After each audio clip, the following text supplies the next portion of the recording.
কেন্দ্র করে, মেরাজুন নবীকে কেন্দ্র করে বিভিন্ন অনুষ্ঠানের আয়োজনও হবে। কিন্তু এই মেরাজ থেকে আমাদের কি শিক্ষা, এই মেরাজ থেকে আমরা কি শিক্ষা নিতে পারি এবং আমাদের জন্য কি শিক্ষা রয়েছে, সেটার দিকে আমরা কেউ খেয়াল করি না। আমাদের কোনো তদারকি নাই, এই ব্যাপারে একেবারেই উদাসীন। অথচ আমরা বিভিন্ন আয়োজনের জন্য, বিভিন্ন অনুষ্ঠানের জন্য আমরা খুব পাগল পাড়া। নবীর আশেক দাবি করে আমরা বিভিন্ন অনুষ্ঠান করে থাকি, অথচ নবীর আশেক, প্রকৃত আশেক কে, আজকে আমরা সেই আলোচনাই করব।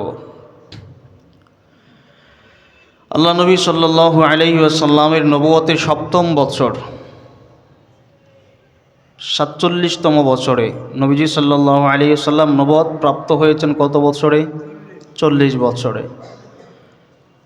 ৭ম বছরে যখন আল্লাহ নবী সাল্লাল্লাহু আলাইহি ওয়াসাল্লামের ইসলামের দাওয়াত দেওয়া শুরু করছেন, কাফের বেঈমান মুশরিকরা আল্লাহ নবীকে তিরস্কার করছে, বিভিন্নভাবে তিরস্কার করছে, আক্রমণ করছে।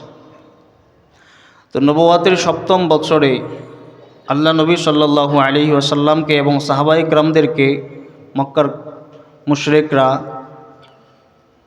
কারাবরণে আবদ্ধ করেছে। অর্থাৎ আল্লাহ নবী সাল্লাল্লাহু আলাইহি ওয়াসাল্লামকে এবং সাহাবায়ে কেরামদেরকে বয়কট করছে। তারা ঘোষণা করেছে আল্লাহ নবী সাল্লাল্লাহু আলাইহি ওয়াসাল্লামের সাথে কথা বলা, লেনদেন করা, মুআমালাত, মুআশারাত, সব দিক থেকে তাদের সাথে আমাদের সম্পর্ক বিচ্ছিন্ন। তো আল্লাহ নবী সাল্লাল্লাহু আলাইহি ওয়াসাল্লাম এবং সাহাবায়ে কেরামদেরকে নিয়ে তিনি আল্লাহ নবীর চাচা হযরতে আবু তালেব রাদিয়াল্লাহু তাআলা আনহু তিনার একটা গুহায় শিয়াবে আবি তালেবের মধ্যে আশ্রয় নিয়েছিলেন। সেখানে দীর্ঘ সময়, প্রায় ৩ বছরের অধিক সময় সেখানে ছিলেন। সাহাবায়ে কেরাম হাদিসের মধ্যে বর্ণনা করেছেন যে এমন কষ্ট করেছেন, তারা গাছের পাতা চিবিয়ে খেয়েছেন, কখনো উটের চামড়া, শুকনা উটের চামড়া শুকিয়ে ভাজি করে শুকিয়ে তারা ওই উটের চামড়াগুলোকে খাইছেন। এত কষ্ট করছেন, ঘাস খাইছেন। মুশরিকরা এত কষ্ট দিছে আল্লাহ নবীকে। তো আল্লাহ তাআলার কুদরতে নবুয়তের ৫০তম বছরে, ৩ বছর কারাবরণের পরে শিয়াবে আবি তালেবের মধ্যে আল্লাহ নবী সাল্লাল্লাহু আলাইহি ওয়াসাল্লাম মুক্ত হইলেন। আল্লাহ তাআলা মুক্ত করলেন। মুক্ত হওয়ার 5 দিনের ব্যবধানে, মুক্ত হওয়ার 5 দিনের ব্যবধানে আল্লাহ নবীর জীবনের বড় 2টা ধাক্কা খেয়েছে, অনেক বড় কষ্ট পাইছেন। এর মধ্যে একটা হলো আল্লাহ নবী সবচাইতে শক্তি এবং সবচেয়ে বেশি আশ্রয় যিনি দিয়েছিলেন, আল্লাহ নবী চাচা হযরত আবু তালেব রাদিয়াল্লাহু তাআলা আনহুর ইন্তেকাল হয়েছে। 5 দিনের মাথায় আল্লাহ নবীর সবচাইতে কাছের মানুষ আম্মাজান খাদিজা রাদিয়াল্লাহু তাআলা আনহার ইন্তেকাল হয়েছে। এই যে বড় কষ্ট 2টা পাইলেন এবং দীর্ঘ 3.5 বছরের কাছাকাছি সময় তিনি কারাবরণ করছেন। তো আল্লাহ নবী সাল্লাল্লাহু আলাইহি ওয়াসাল্লামের সবচাইতে কাছের মানুষ ছিলেন আম্মাজান খাদিজা, তিনিও ইন্তেকাল করছেন। তিনাকে বিবাহ করেছিলেন 25 বছর বয়স, আর ইন্তেকাল করছেন 50 বছর। তাহলে সাংসারিক জীবন কত বছর? 25 বছর। এই 25 বছর আল্লাহ নবী সাল্লাল্লাহু আলাইহি ওয়াসাল্লামের কাছ থেকে আল্লাহ নবীকে সাহায্য করছেন, এমনকি আল্লাহ নবীকে শেল্টার দিয়েছেন। এত শক্তিশালী এবং ক্ষমতাধর ছিলেন চতুর্দিকে। আল্লাহ নবী খুব কষ্ট পাইলেন। কষ্ট পাওয়ার পরে নবুয়তের 51তম বছরে, দাওয়াতি জীবনের 11তম বছর আর নবুয়তের 51তম বছরে তিনি ভাবলেন মক্কার মুশরিকরা এত অত্যাচার করে, এই অত্যাচার সহ্য করা যায় না। আল্লাহর হুকুমে তিনি তায়েফে গমন করলেন। নবীজির পালক পুত্র হযরত যায়েদ ইবনে হারেসাকে নিয়ে সঙ্গে নিয়ে তায়েফে গেলেন। তিনি ভাবছিলেন যে হয়তো তায়েফের মামুর দেশ, ওখানে আমাকে আশ্রয় দিবেন এবং আমার দাওয়াত তারা কবুল করবে। প্রায় 1 মাসের কাছাকাছি সময় তায়েফে ছিলেন, সেখানেও তারা আল্লাহ নবীর দাওয়াত গ্রহণ করেন নাই। নবীকে বিভিন্নভাবে আক্রমণ করে রক্তাক্ত করছে। মুশরিকরা ছোটো ছোটো বাচ্চাদেরকে লেলিয়ে দিয়েছে যে তোমরা মোহাম্মদকে পাথর নিক্ষেপ করো। তারা পাথর নিক্ষেপ করছে, নবীজির পুরো দেহ মুবারক রক্তাক্ত হয়েছে। যায়েদ ইবনে হারেস রাদিয়াল্লাহু তাআলা আনহু বলেন, আল্লাহ নবীর শরীরের রক্ত মুবারক পায়ের জুতার সাথে লেপ্টে গেছে। তিনি বলেন, আমি এই রক্ত উঠিয়ে আমার গায়ে মাখছি। এত কষ্ট মুশরিকরা দিয়েছে আল্লাহ নবীকে। তো 1 বছরের ব্যবধানে, 1 বছরের মধ্যে আল্লাহ নবী 3 বছরের মধ্যে বড় বড় 4টা কষ্ট পাইছেন। একটা, আল্লাহ নবী প্রায় 3.5 বছর সময় তিনি কারাবরণ করছেন। 2 নাম্বার, তিনার আপন চাচা আবু তালেব রাদিয়াল্লাহু তাআলা আনহু ইন্তিকাল। 3 নাম্বার, আম্মাজান খাদিজা রাদিয়াল্লাহু তাআলা আনহার ইন্তিকাল। 4 নম্বর, তিনি তায়েফ থেকে রক্তাক্ত হয়ে আসছেন, আবার মক্কায় ফিরে আসছেন। এবার আল্লাহ তাআলা জিব্রাইলকে ডাক দিলেন, হে জিব্রাইল, আমি আর বরদাস্ত করতে পারছি না, যাও আমার বন্ধুর কাছে, আমার বন্ধুকে আমার কাছে নিয়ে আসো, আমার কাছে নিয়ে আসো আমার বন্ধুকে, আমি আর বরদাস্ত করতে পারছি না, আমার বন্ধুকে আমার কাছে নিয়ে আসো, আমি আমার বন্ধুকে সন্তুষ্ট করব এবং বিশেষ সম্মাননা পুরস্কার দান করব। অনেক লম্বা ইতিহাস, সংক্ষিপ্ত আকারে আমি আপনাদের সামনে বলছি বুঝবার জন্য। তো আল্লাহ তাআলা হযরত জিবরাইল আলাইহিস সালামকে পাঠাইলেন মক্কা থেকে মসজিদুল আকসা থেকে 7 আসমান পাড়ি দিয়ে সিদরাতুল মুনতাহা, এরপরে আল্লাহর আরশ পর্যন্ত আল্লাহর খুব কাছাকাছি নিয়ে আল্লাহ নবীকে বসাইলেন। সুবহানাল্লাহ। আমি আপনি সুবহানাল্লাহ না বললে কি হবে, আল্লাহ নিজেই সুবহান শব্দ ব্যবহার করছেন। সুবহানাল্লাহ, আল্লাহ এই কথাটাই তো বলছেন, সুবহানাল্লাযী আসরা বিআবদিহি লাইলাম মিনাল মাসজিদিল হারাম। আল্লাহ নিজেই বলছেন সুবহানাল্লাযী আসরা বিআবদিহি লাইলা। রাতের একটা সময়, সামান্য সময় আল্লাহ নবী সাল্লাল্লাহু আলাইহি ওয়াসাল্লামকে এই লম্বা একটা সফরটা কেমন লম্বা, সাধারণভাবে স্বাভাবিকভাবে একজন মানুষ যদি সফর করে, মুফাসসিরিনগণ তাফসীরের কিতাবের মধ্যে লিখছে, এটা বৈজ্ঞানিক থিওরি না, স্বাভাবিকভাবে একজন যদি এই জমিন থেকে সফর করে প্রথম আসমানে যাইতে তার 500 বছর সময় লাগবে। জমিন থেকে আসমান পর্যন্ত 500 বছর সময়, আর আসমানের যে দৈর্ঘ্য আছে এটা পার হইতে আবার আরেকটা জমিনে যাইতে আরও 500 বছর। তাহলে জমিন থেকে প্রথম আসমানে যাইতে 1000 বছর, দ্বিতীয় আসমান থেকে তৃতীয় আসমানে যাইতে 1000 বছর, এইভাবে 7000 বছর সময় লাগবে স্বাভাবিকভাবে একজন মানুষ যদি সফর করে। আর এই 7 আসমানের 7 থেকে সিদরাতুল মুনতাহা যাইতে আরও 7000 বছর, যেখানে জান্নাতের সীমানা শুরু। সিদরাতুল মুনতাহা 7 আসমানের জমিন থেকে সিদরাতুল মুনতাহা যাইতে আরও 7000 বছর, তাহলে কত বছর? 14 বছর।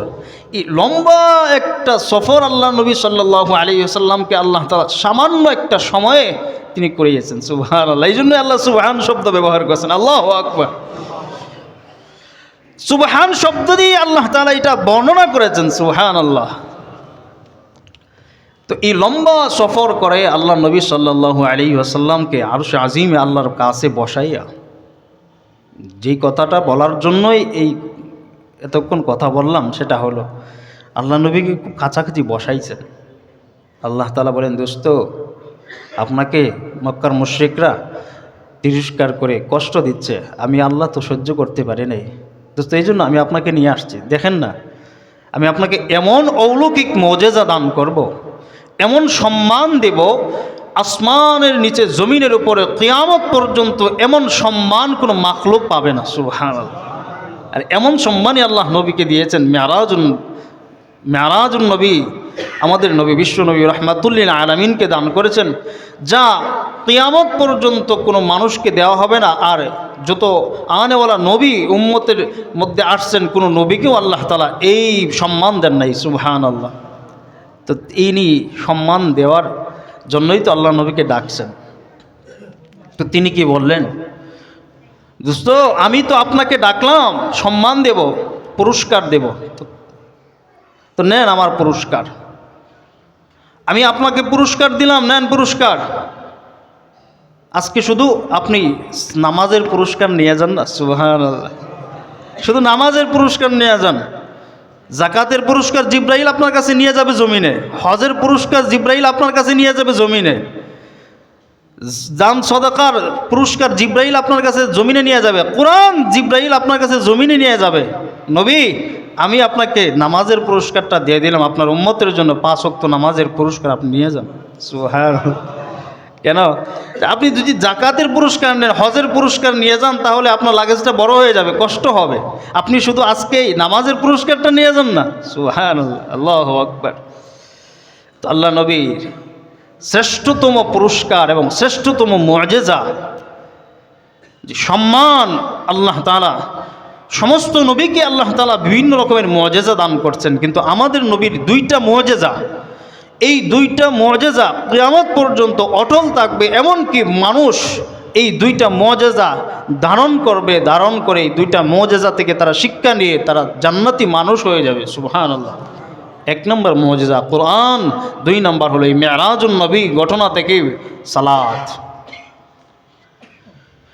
তো আল্লাহ নবী কি করছেন, এই সালাত আল্লাহ তাআলা বিশেষ এক পুরস্কার, সম্মাননা পুরস্কার এই মেরাজুন নবীতে রাত্রিকালীন সফরে আল্লাহ তাআলা নবীকে এই পুরস্কার দান করছেন। আর নবী এই সালাত আমাদের কাছে নিয়ে আসছেন কোন মাসে? কোন মাসে? রজব মাসে। প্রসিদ্ধ বর্ণনা এটা, আরও কথা আছে, বিভিন্ন রাওয়ায়াত আছে, তবে প্রসিদ্ধ বর্ণনা হলো রজব মাসে নিয়ে আসছেন। এখন আমাদের সমাজে মেরাজুন নবীকে কেন্দ্র করে যে নবীজির মেরাজ হয়েছে রজব মাসের 29 তারিখে, বিভিন্ন পত্রপত্রিকায় মিডিয়াতে আজকে আপনারা দেখেছেন যে আজকে মেরাজুন নবী, দেখবেন বিভিন্ন আয়োজন হয়, বিভিন্ন রকমের আনন্দ ফুর্তিও হবে। তবে এই মেরাজুন নবী থেকে আমাদের শিক্ষা কি? আমরা কি এই রজব মাসের সালাতের মতো যে সম্মাননা পুরস্কার আল্লাহ নবীকে দিয়েছেন আর আল্লাহ নবী আমাদের জন্য নিয়ে আসছেন, উম্মত এটা কি ধারণ করছি? আমরা কি কেউ প্রতিজ্ঞা করছি যে আমাদের জীবনে পিছনে যা হয়েছে রজব মাসের এই সালাত আল্লাহ তাআলা আমাদেরকে দিয়েছেন, এই সালাত আমরা রজব মাসে ধরলাম, আমার জীবনে মৃত্যুর আগে আর কোনোদিন সালাত ছাড়বো না, এটা প্রতিজ্ঞা করছি? কেউ করি নাই। যারা আনন্দ ফুর্তি করছি, নবীজির আশেক দাবি করছি, তারাও এভাবেই চলছে। অথচ এই মেরাজুন নবী থেকে শিক্ষা হলো, 1 নম্বর শিক্ষা হলো সালাত ছাড়া যাবে না। কারণ সালাত আল্লাহ তাআলা বিশেষ এক পুরস্কার আল্লাহ নবীকে দিয়েছেন। আল্লাহ নবীকে চিন্তা করেন, আল্লাহ নবীকে যত বিধানাবলী দিয়েছেন সবগুলি বিধান জিব্রাইল নিয়ে আসছে। জিব্রাইল আল্লাহ নবীর কাছে নিয়ে আসছে জমিনে, আর আল্লাহ নবীর সরাসরি আল্লাহ তাআলা আল্লাহ নবীর হাতে সরাসরি নামাজের বিধান দিয়েছেন। সুবহানাল্লাহ। আল কোরআন, কোরআনুল কারীম 23 বছর সময় আল্লাহ নবীর কাছে যখন যতটুকু প্রয়োজন হয়েছে জিব্রাইল নিয়ে আসছে, কিন্তু নামাজ আল্লাহ নবীর হাতে আল্লাহ তাআলা দান করছেন। সুবহানাল্লাহ। অথচ এই নামাজের ব্যাপারে আমরা উদাসীন। এমনও মানুষ আমাদের সমাজে বসবাস করছে, বছরের বছর চলে যাচ্ছে, ফজর জামাতে শরীক হতে পারে নাই, ফজরের বরকত নিতে পারে নাই।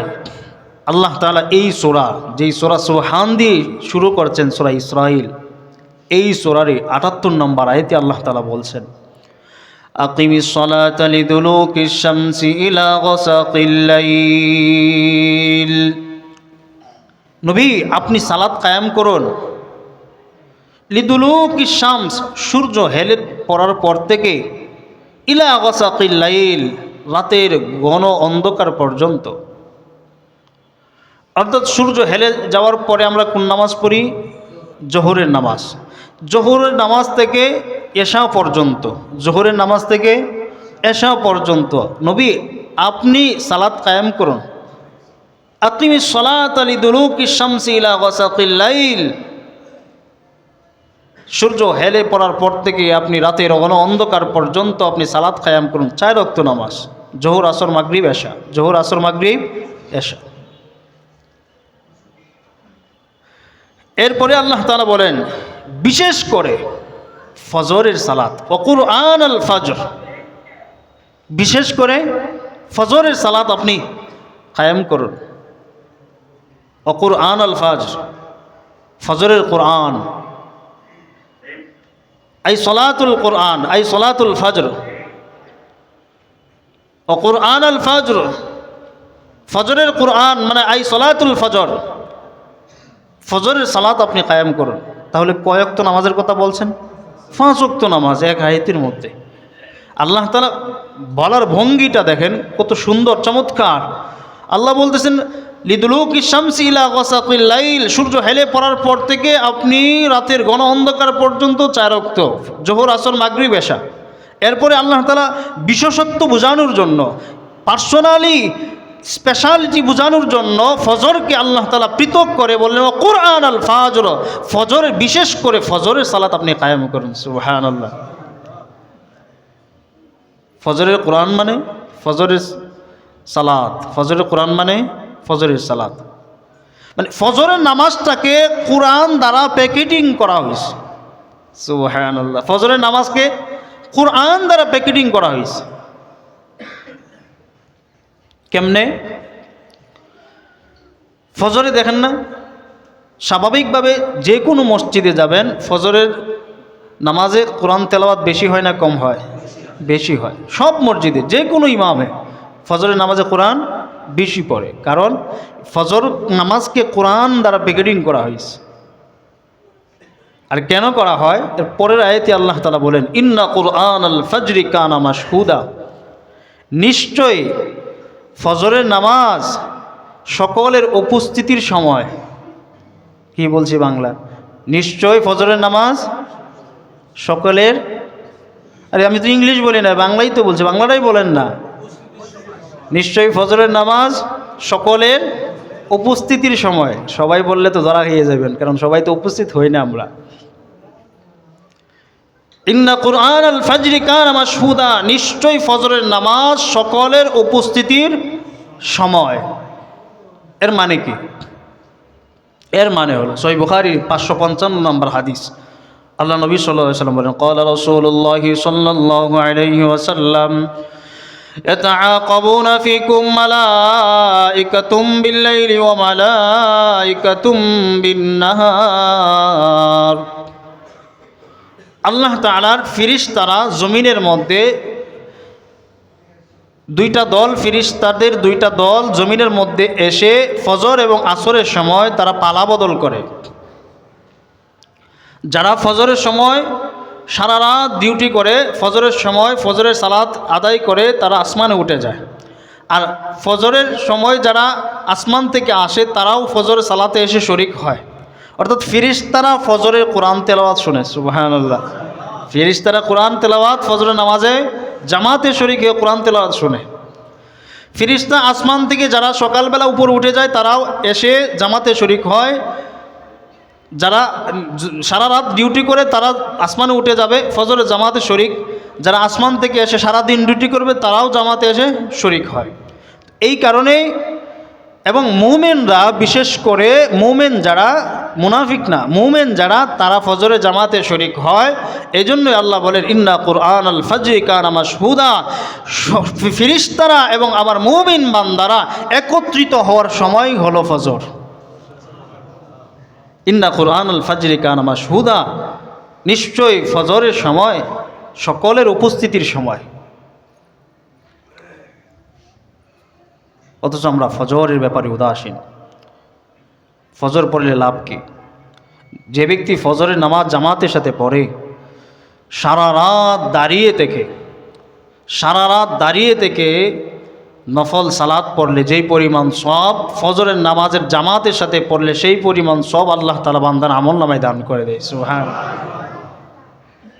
মুসলিম শরীফের 1377 নম্বর হাদিস, قال رسول الله صلى الله عليه وسلم মান সাল্লাল ইশা ফি জামাআতিন ফাকান্নামা কামা নিসফাল লাইল, যে ব্যক্তি এশার নামাজ জামাতের সাথে আদায় করে সে যেন অর্ধরাত দাঁড়িয়ে দাঁড়িয়ে সালাত আদায় করার সমপরিমাণ সব তার আমল নামায় আল্লাহ তাআলা দান করে দেয়। সুবহানাল্লাহ। ওমান সাল্লাস সুবহা ফি জামাআতিন ফাকান্নামা সাল্লাল লাইলা কুল্লাহু, আল্লাহ নবী বলেন আমার যে উম্মত ফজরের নামাজ জামাতের সাথে আদায় করে আল্লাহ তাআলা তার আমল নামায় সারা রাত দাঁড়িয়ে দাঁড়িয়ে নামাজ পড়লে যেই পরিমাণ সওয়াব হতো সেই পরিমাণ সওয়াব তার আমল নামায় দান করে দেয়। সুবহানাল্লাহ। কি বলেন, যারা 20 বছর 30 বছর 40 বছর পর্যন্ত ফজর আর এশা ছাড়ে নাই, তাদের অবস্থা কেমন হবে, কি পরিমাণ নেকি তাদের আমল নামায় জমা হয়েছে। আল্লাহু আকবার। যারা পড়েই নাই তার অবস্থা কেমন হবে। আল্লাহ নবী বলেন ফজর পড়লা সারা রাত, এশা পড়লা অর্ধ রাত, ফজর পড়লা জামাতের সাথে সারা রাত নামাজের সওয়াব তোমার আমল নামায় দেওয়া হবে। সুবহানাল্লাহ।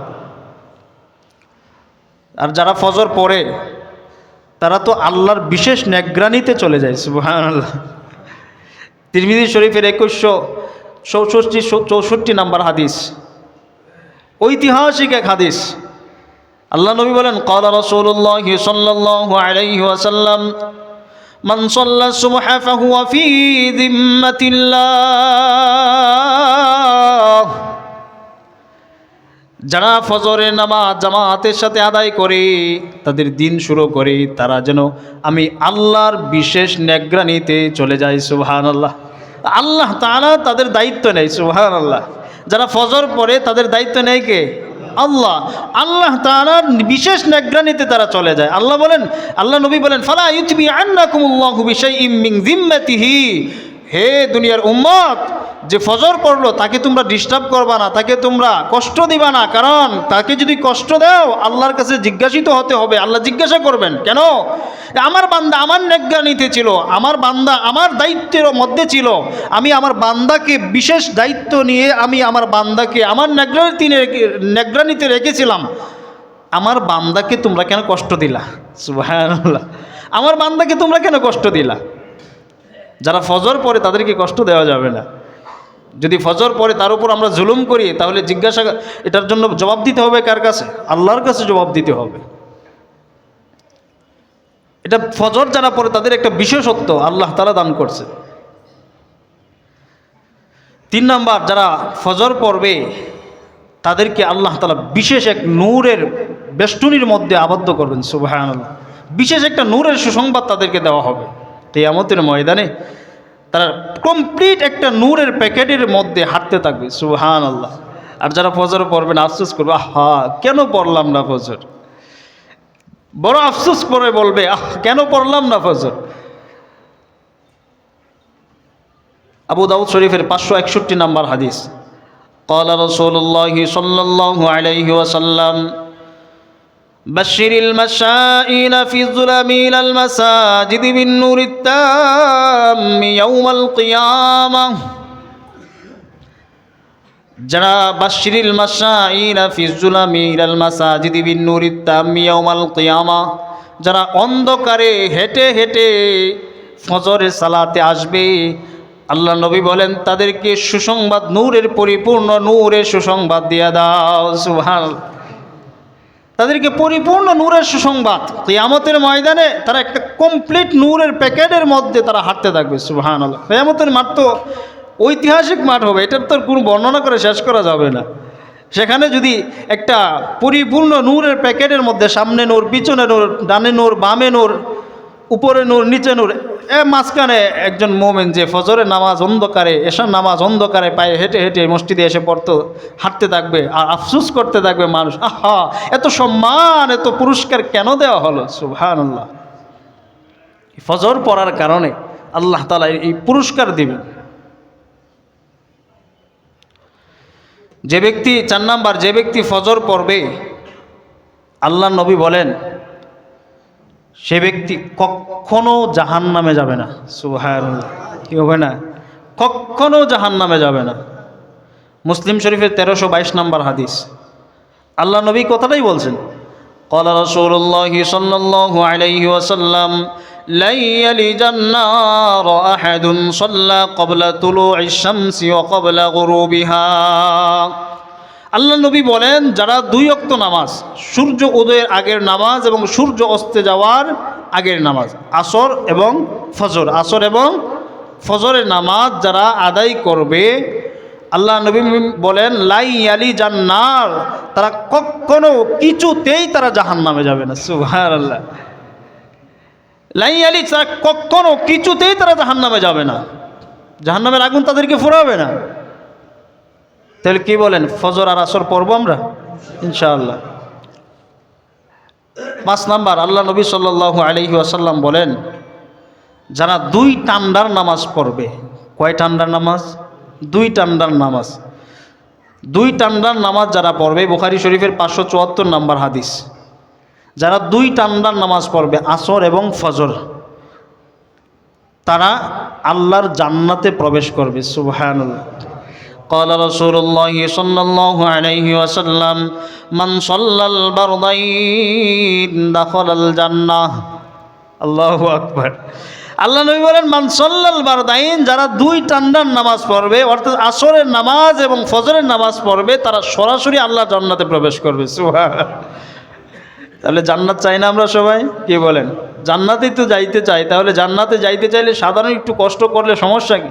করতে পারি না আমরা সবাই ইনশাআল্লাহ? ইনশাআল্লাহ। যারা ফজরের নামাজ পড়ে, আল্লাহ তাআলার দরবারে ফেরেশতারা তাদেরকে নিয়ে কথোপকথন করে, আল্লাহর সঙ্গে কথা বলেন। সুবহানাল্লাহ। সহিহ বুখারী শরীফের 555 নাম্বার হাদিস, যে ফেরেশতারা দিনে আসে এবং রাতে আসে, তারা যখন পালাবদল করে আল্লাহর কাছে যায়, তখন আল্লাহ তাআলা তাদেরকে জিজ্ঞাসা করে, ফায়াসআলুহুম রাব্বুহুম ওয়া হুয়া আ'লামু। আল্লাহ তাআলা জানেন যে বান্দা কি করতেছে, তারপরে তাদেরকে জিজ্ঞাসা করে, কেন? বান্দার সম্মান বাড়ানোর জন্য। সুবহানাল্লাহ। বান্দার সম্মান বাড়ানোর জন্য ফেরেশতারা জিজ্ঞাসা করে। আল্লাহ তো জানে বান্দা কি করে, তারপরেও জিজ্ঞাসা করে, ফায়াসআলুহুম রাব্বুহুম ওয়া হুয়া আ'লামু বিহিম।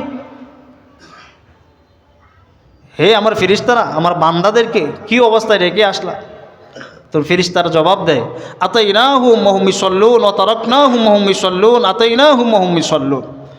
আল্লাহ, যখন আমরা জমিনে গিয়েছিলাম তখনও তারা সালাতরত অবস্থায় ছিল, আর যখন জমিন থেকে উঠে আসছি তখনও তারা সালাতরত অবস্থায়। সুবহানাল্লাহ।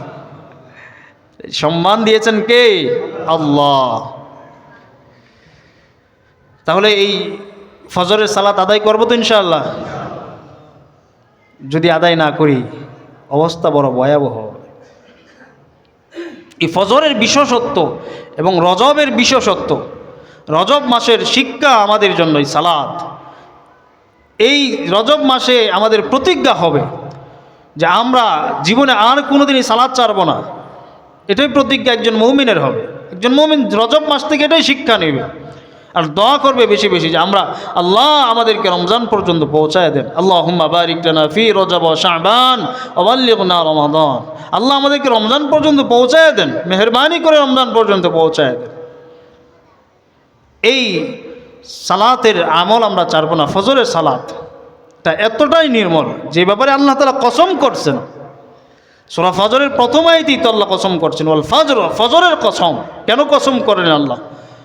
সূরা দুহার প্রথম আয়াতেই তো আল্লাহ তাআলা বলছেন, ওয়াদ দুহা, প্রভাতের কসম। কেন কসম করেন আল্লাহ? কারণ ফজরের সময় যে আবহাওয়াটা, সেই আবহাওয়াটা জান্নাতের সুঘ্রাণ বের হয়। সুবহানাল্লাহ। এবং জান্নাতের একটা আবহাওয়া, তাফসীরি কিতাবের মধ্যে আসছে, জান্নাতের আবহাওয়া ফজরের সময় চালু হয়। জান্নাতে তো এয়ার কন্ডিশন থাকবে, এই যে এসি থাকবে না।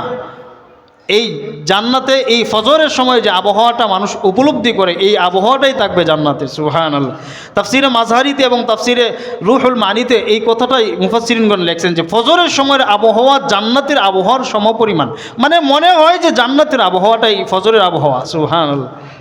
আরেকটা বিশেষত্ব আছে, এই ফজরের সময় কোনো কাফের ফজরের সময় কি জাগ্রত থাকে না। মুনাফিক জাগ্রত থাকে না। আরে মুনাফিকটা তো ফজর পড়েই না। মুনাফিকটা কি করে না? ফজর পড়ে না। আল্লাহ নবী তো বলছেই, মুনাফিকদের জন্য কষ্টকর কোন 2 নামাজ? 2 নামাজ, ঈশা এবং ফজর। আল্লাহ নবী বলছেন লাইসা সলাতুন আসকালা আলাল মুনাফিকিনা, সহিহ বুখারী 557 নম্বর হাদিস, যে লাইসা সলাতুন আসকালা আলাল মুনাফিকিনা মিনাল ফজরি ওয়াল ইশা, মুনাফিকদের জন্য দুই নামাজ কষ্টকর, ফজর ঈশা, ঈশা এবং ফজর মুনাফিকদের জন্য কষ্টকর। তাহলে মুনাফিকরা ওই সময় জাগ্রত থাকে না।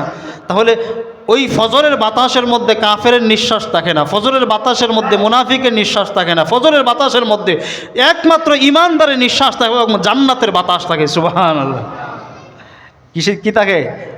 মুমিনের বাতাস, মুমিনের নিঃশ্বাস থাকে এবং জান্নাতের বাতাস থাকে, সুঘ্রাণ থাকে জান্নাতের, জান্নাতের আবহাওয়া। এই ফজরের বরকতময় সময় আমরা ঘুমিয়ে কাটিয়ে দিচ্ছি। আল্লাহ নবী যেই ব্যাপারে বলছেন, আল্লাহ নবী বলছেন ফজরের মধ্যে, ফজরের সময় আমার উম্মতের আপনি বরকত দান করেন, আল্লাহর কাছে এই উম্মতের জন্য দোয়া করছেন। তো যাই হোক প্রিয় মুসল্লি ভাইয়েরা, আমরা এই ফজর ছাড়ব না, নামাজ ছাড়ব না। এই রজব মাসের অন্যতম শিক্ষা হলো নামাজ, এই নামাজ কখনো ছাড়ব না। মেরাজ থেকে এটাই শিক্ষা, সবচাইতে বড় পুরস্কার এবং সবচেয়ে বড় সম্মান যে আল্লাহ তাআলা আমাদের নবী বিশ্বনবীকে দিয়েছেন, সেই সম্মান তো সালাত। আল্লাহ নবীর সরাসরি হাতে দান করছেন সালাত। এই সালাত আমরা ছাড়বো না ইনশাআল্লাহ।